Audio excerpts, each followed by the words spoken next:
Hello and welcome to the National Paralympic Heritage Trust YouTube channel, and welcome to the Paralympian interview series with me, George Glinski. Today, I am honoured to be joined by three-time Paralympic gold medalist, four-time World Championship gold medalist, and seven-time European Championship gold medalist, Mr. David Smith. David, thank you for joining me. Hello. How are you doing? Very good indeed, mate. I mean, we just listed off a few achievements there. It's been an incredible career so far, and I really wanted to learn about you, your career so far, and how it all began. So, if I could take you back to the very beginning, what was life like growing up, and when did you start playing boccia for the first time? Your earliest memories in the sport? Yes, so I grew up in a town called Eastleigh in Southampton, or near Southampton, I was in a small little suburb, and initially at the early part of my life, sort of, my parents weren't totally clued up with disability stuff, so I remember sort of being shoved into the back of vans using makeshift ramps, and my dad doing his best to sort of squeeze me and lift me pretty much everywhere. So doing his back in at the same time, it was just, and I went to a disability school in Southampton called Cedar School. And when I was about 6 or 7, I think it was not long after I got my first electric wheelchair, actually. It was we got playing boccia. Didn't really know much about it. I think because it was a part of a multi-sports event at Stoke Mandeville. And the sort of the event that I enjoyed the most at that point was cricket ball throw, which was basically throwing a cricket ball as far as you could. A bit like shot, but with a cricket ball, I suppose. I just assumed that boccia, being a ball roughly similar size and weight, that throwing that in the same same sort of technique would be appropriate for boccia. So I threw sideways, and obviously I was pretty hopeless at it because it was a precision, not a distance sport. Things didn't go great to start with, and I didn't really pay much attention to it. I remember being told once that I would never be any good at sport because I was too disabled. So that was interesting. Just the school was just quite antiquated at the time and didn't really understand disability sport, and we just kind of mucked around doing stuff, but there wasn't a lot of direction. And equally, I was quite intellectually, quite bright, and I wasn't really pushed in school. So I remember, like, when we were doing maths, I was in class with students that were 3 or 4 years older than me. And the maths teacher was basically taking me into her back office so I could get ready for my SATs, because he knew that if I carried on, I wouldn't achieve what I needed to achieve to get for secondary school and stuff.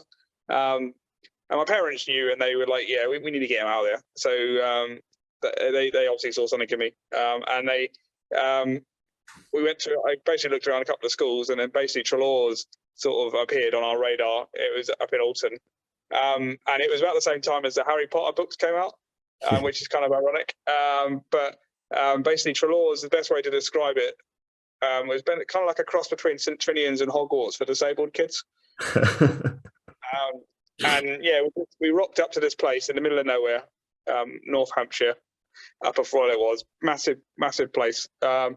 And I think I got there, and then within 5 minutes, I'd left my parents behind, and I was off chatting to people and doing stuff, and I just immediately fell in love with the place. And and there we basically just did everything. We drama, sport, whatever it was. Boccia was just one of the things we did there. Obviously, having already played boccia a little bit, I kind of, I took part in that. I was kind of learned it through forwards, learned to aim at the target, was up against very good players, constantly challenged, had people coaching who actually knew what they were doing. So again, it was a challenging environment. And when we went away to competitions, basically Trelaws would rock up in our big coach. We would have about 12 or 13 massive chairs on it. We would then get off, and we'd bully all the other schools essentially out of medals. And basically, if you didn't come back on the coach with a medal, you felt left out. And that environment just sort of rubbed off on me, and I always wanted to be part of that, pick up the bling. And then 1 year I qualified for the British Championships. I was the only one that managed it, because that was like a level above where we were at. We sort of got to nationals, and then we sort of ran out of puff. But I managed to get to the British, and so Barry, our coach, basically nicked a minibus from the back of the college. We went up to Scotland in it, long trip, and first time I've been up in Scotland, a place called Easterhouse in Glasgow, which is pretty rough, and yeah, a good taste of Scotland, and yeah, it was. I wasn't expecting anything, and literally a couple of days later, I was British champion. I'd beaten the England British captain at that point, who was about to go to the Paralympics in Athens. I beat the whole British team basically, apart from the BC2s, and yeah, it was just like it was nuts. Came back, became head boy at Trelaws on the back of that win. Essentially, that was my politics pitch, and campaign was based on that. If only politics was so simple. And then rest is history, really. England call-ups came when I was 15, 16. I went to Europeans when I was just after my mock exams. So I ended up having to push my GCSEs back a bit so I could go to Portugal. And then college came and became more serious and became world champion at the age of 18. Double world champion, team and individual, and then qualified for the Beijing Paralympics, and went there. Didn't do great in the individuals, probably a bit too early for me as an individual. Wasn't ready for the pressure of being one of the top dogs kind of thing. But in the team, I had Nigel as our captain, who was able to sort of tell me to point and shoot basically, and that kind of helped. And so in the team, I managed to perform quite well, and we picked up the gold. And up to the rest is history, really. That gold medal directly led to our sport being recognised in UK sport. We then had professional sort of help with physios and all sorts of support, which then drove us forward. And I went onto a bit of a transition from sort of happy amateur to serious professional over the space of probably 8 years. London, I managed to get a silver individually, which was good, and then a bronze in a team. And then in Rio, I managed to get that gold as an individual for the first time. And then Tokyo now was basically a combination of trying to be the first BC1 to defend a Paralympic title. Which I managed to do. So yeah, it's been a crazy journey so far, and it's looking like it's going to continue for a while yet. Definitely. And I want to ask about youth and growing up with such tremendous weight on your shoulders, being so young, having to juggle schoolwork, everything that a young person has to do, plus a professional career, an international career. You're traveling all over the world. How hard was that, being a young person and having to get to those expectations every single time? Yeah, I think it was interesting. For me, it wasn't too bad because I think Boccia was growing very quickly. So I grew as Boccia grew, kind of thing. I was leading the development of that massive curve of progression. Like, it was a totally different game now to what it was when I first started. Yeah. So someone like me, I wouldn't have been able to rock up at the age of 14 and win the British, for example. And I definitely wouldn't be, winning medals at the Europeans and Worlds at the point I am, at a point I was when I was 18. So the game's moved on a lot since then. And I've just sort of been trying to keep up with it, and sort of leading the way and pushing it at times as well. So it's, for me, it was quite good because obviously being lottery funded, that helped. Meant that I could, it was justifiable in my head to be able to, pay to train. So it was kind of, that kind of made the professional side of it.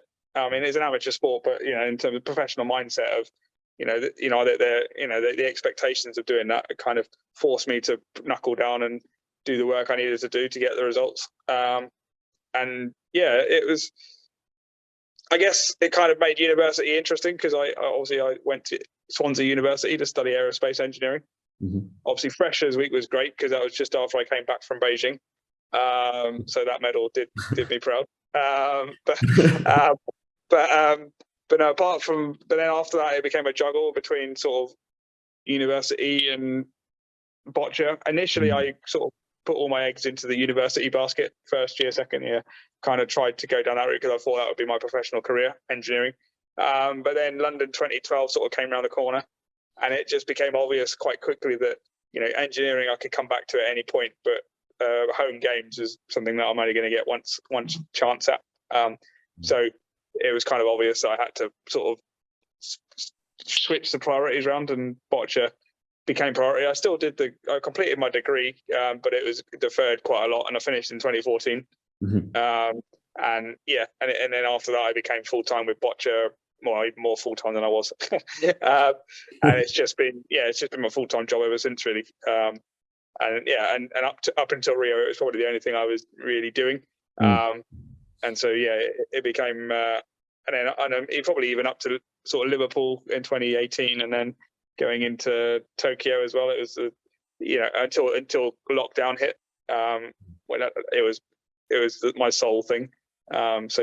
Lockdown gave me a chance to sort of take a step back and go, actually, what do I want to do?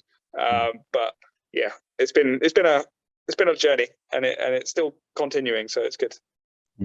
You talk about development of the sport. Media coverage has developed massively as well. Obviously, Channel 4 have fantastic links with the Paralympics.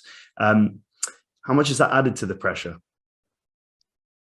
I love that sort of stuff. So I think that should be part and parcel of any sports person. If you do well, I expect to get appreciated. So for me, it's like, it doesn't bother me. I'm more disappointed when I don't get it, to be honest. But Boccia, I mean, to be fair, like Channel 4 have done really well with Paralympics in general. But with Boccia, we've always kind of felt a bit left behind by it. I think it was only really Tokyo that kind of finally felt like we had the coverage we deserved.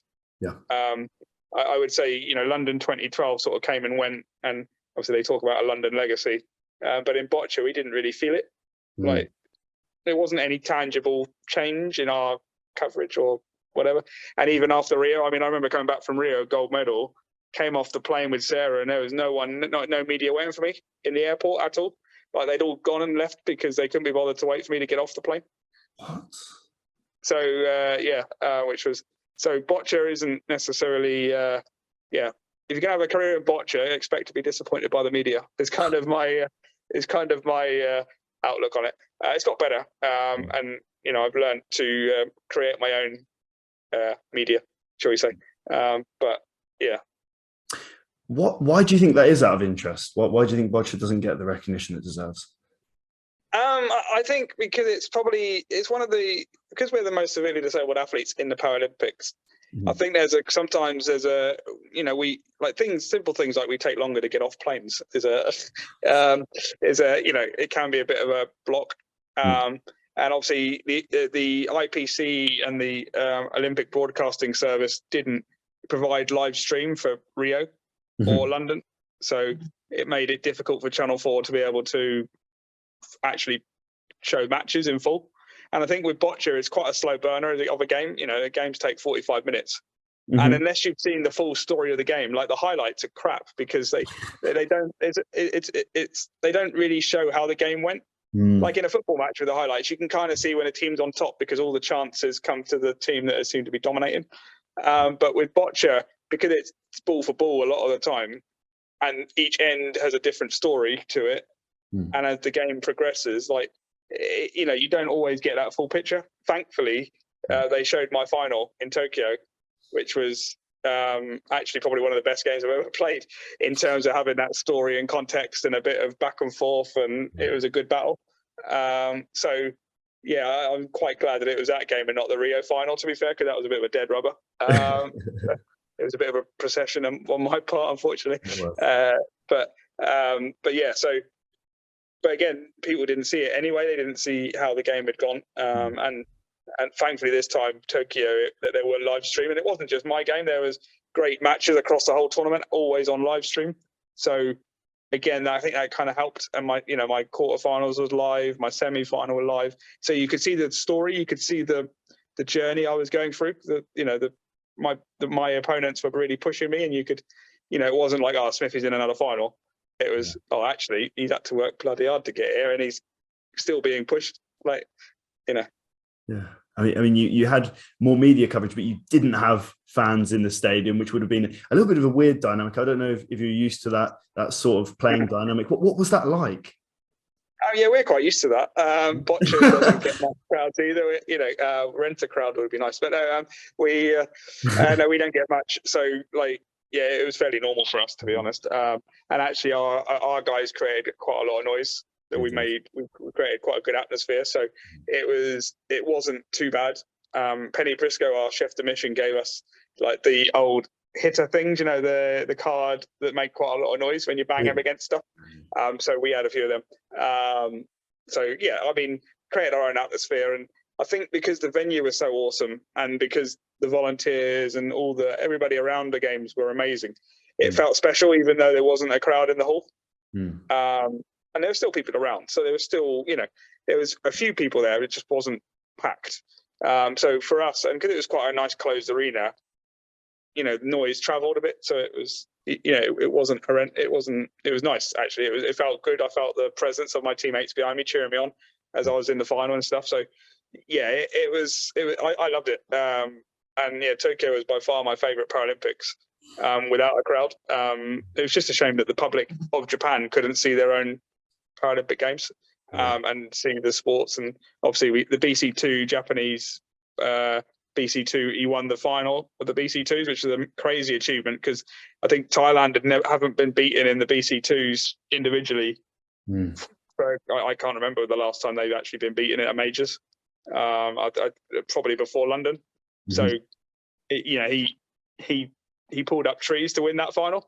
And so and being Japanese as well, it was a shame that there was none of his crowd to actually give him the adulation that he rightly deserved for that, because that was an awesome achievement. And 2020, obviously, it was a magnificent achievement, getting back-to-back individual BC1 titles, and for you, a lot of emotion outpoured at the end of that. How much did it mean to be crowned Paralympic champion in Tokyo? Yeah, it meant a lot. I mean, to be fair, the emotion was slightly weird, because that game was weird in many ways. So I came out and I just had this feeling like, because my granddad was a big part of my life when I was young, and he, and it was kind of, I felt him like in the room weirdly, and yeah, I get emotional thinking about it now. But actually, so the game came and went. So I started a Nelba first ball. He knocked it off and then put his ball on, and I'm thinking, Jesus, this is going to be a tough game. Like, okay, sit back and see what he does. Like, and just like, oh, okay. So I was like, well, I'm not getting much support now. So I thought I'd fight through it and see how it goes. And then obviously last end, I made a bit of a dog's dinner of it. And he had a good chance to really, he should have won that last end, really. He'd set it up, and I was like, I'm going to be in trouble here if he plays this how I think he's going to play it. But he played it, and it just, the way it split was just totally weird. Like the way that my ball seemed to hang on close enough, but also make sure that he was closer, that meant that I had the next ball in. Yeah, I couldn't have placed them better. And I just felt like someone else had maybe done that for me. You know, so yeah, so that was what the emotion was for, because then obviously nailed my fifth ball. It was a bucket, and I was never gonna miss that. It was took it, and it was like a hit and run job, get in, get out, and take the gold, because I was on the edge at that point. He had me teetering. But the emotion was more because I felt like something weird had happened, I can only put it down to that. So that was more the emotion. It wasn't, I mean, obviously I was chuffed to bits that I'd won, but I think had I'd won in normal circumstances, I don't think I'd have been quite as emotional. Awesome. So you've traveled over the world. You've seen some of the most beautiful cities, countries around the globe. I wonder, what's the best place to compete for Boccia? I'd say Tokyo now. I mean, I've been to so many places. They're all good. I mean, I have to say, from a tournament organizational standpoint, it's always Portugal for me, Pravoa. We always go back there. They always have one competition a year. And it's just such a nice place. And they're totally geared for Boccia. They understand it. The community help out. It's not far from Porto. It's right on the coast. It's walkable distance from the hotel, so you can get a nice sea breeze in the morning and evening after games and stuff. It's just a great place. It's not as exotic as maybe some of the other places we go to, but yeah, in terms of competition, best place to play boccia, I would say there. Yeah. Definitely. And it's such a skillful sport. It's so skillful, and it requires such precision and very small margins. So I wonder, how much is the mental aspect of the sport in regards to success? Massive. I mean, like for me, my brain is my biggest enemy. I don't really care about my opponents. It's more my own head. If I can get my head sorted, then I know I'll be all right. And it's just a constant battle with adrenaline and spasms and doubts. In equal measure in different times during the game. So you've just got to try and play through it. The game will take care of itself if you can keep all those in check. That's kind of my the issues with the game. It is, it's very taxing. It is you got to be switched on all the time. Every shot matters, and games can be decided on millimeters. So you've got to make every shot count and make sure that when you want to be in control, that you're on it and touching, and if you're not in control, then you want to keep making sure your opponent's always playing. So that's how I try and play. Keep making the opponent play, and see what happens. And you have a massive team behind you. How much? I mean, do you do work with psychologists, sports psychologists? Is that a big part of your camp? Yeah, so we got a sports psychologist now. He started with us actually just before lockdown, which was good timing. So we had a good chance to go over. He brought some fresh ideas to the table in terms of how to work together and all that sort of stuff, and especially for the team.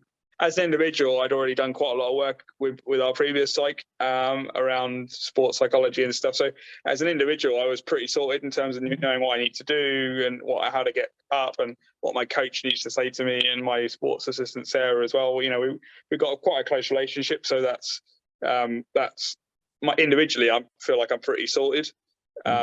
It's the team stuff that's a bit more challenging because there's two other people and two other heads that you've got to everybody's got to try and be in the right place. So it's a bit more tricky to get that all in sync. But it's when it goes well, it's amazing. The team is definitely in my opinion, it's always been the rosette part of the sport. It's the sort of the individual is great, but the team is a little bit extra. There's always, if you can get that working, and nothing better than winning in a team.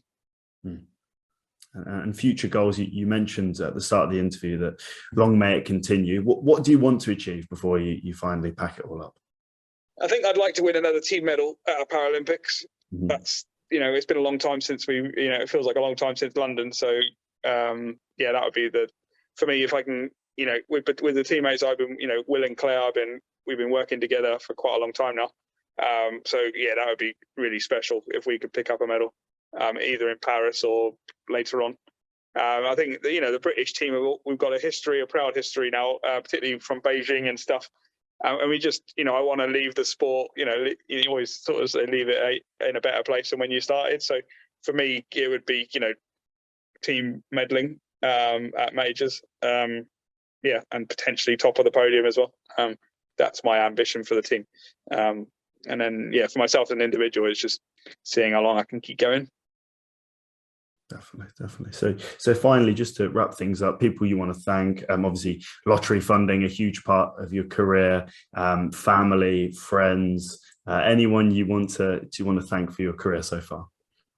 I think the people that probably, the people that deserve probably the biggest thanks at the moment are probably, so Barry at the start of my career, who sort of spotted me, guided me through Trelaws and Boccia and sort of got me to the world champion status. And then obviously since then, it's sort of Sarah taken over that and sort of helping me through adulthood, being my sort of mentor and also a really close friend, someone that's been, when everything, anytime something goes wrong, I know Sarah's always the one that I turn to first.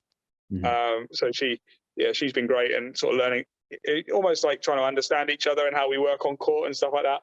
It's been massive. And obviously recently Glyn, my coach, who took over after sort of Rio when I was sort of on the cusp of sort of retiring from the sport and not particularly happy. He kind of sort of showed me what I needed to do to, to enjoy it again, but also to get that, to take the professionalism to the next level, and to become, kind of that invincibility agenda we called it. Not obviously not at the expense of winning at all costs, because that's counterproductive, but just making myself bloody difficult to beat. So that's kind of where we're at, and again, obviously lottery funding, and we've had performance directors, and obviously my teammates Claire and Will, who are constantly supporting, and been massive support with me in Tokyo. Even though their individuals didn't go as well for them, they were the first people to meet me off court when I came back from winning the gold and stuff. So that was quite nice. And obviously the whole squad, I'm really close with a lot of the players. We've been together for 15, 16 years. Some of them I've known. So again, these people that I train with all the time, we meet, we compare notes, we have banter. We disagree, we argue. They're almost like family.